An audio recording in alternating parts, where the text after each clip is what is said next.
बारू तू तो ससुरा के गो हम जाने देखी हम डोली से कातरू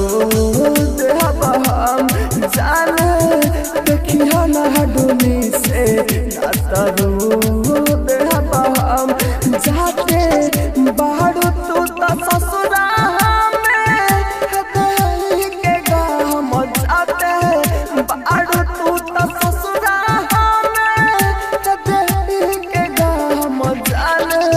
देखियो ना डोली से ना तरू देहब हम जाने देखियो ना डोली से ना तरू देहब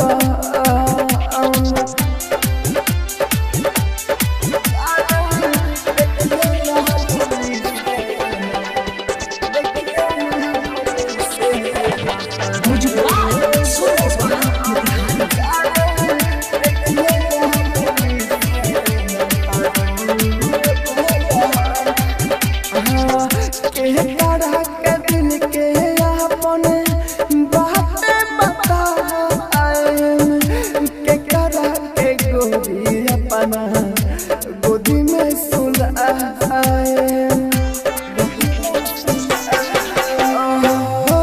के करा के अपना दिल के बातें बताए के करा के गोरी हो गोदी में सुलाए मतारू तू तो बेरहा मकोरी हदी हलो जगह पारू तू तो बेरहा मकोरी हदी हलो जगह जाने देखियो ना डोली से ना तरू देहब हम जाने देखियो ना डोली से ना तरू देहब हम। Mix by AG recording studio.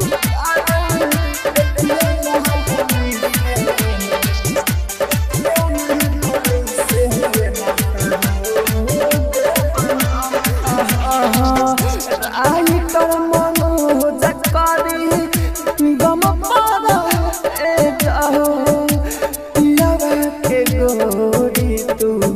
बन के रहब बोझा हो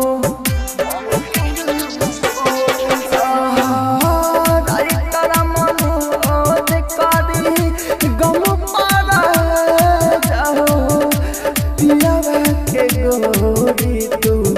बन के रहब बोझा हो राहुल राजा धान के बाटे तोहरे कसम राहुल राजा धान के बाटे तोहरे कसम जाने देखियो ना डोली से ना तरू देहब हम जाने देखियो ना डोली से ना तरू देहब mix by AG recording studio Roshanpur Sapaha.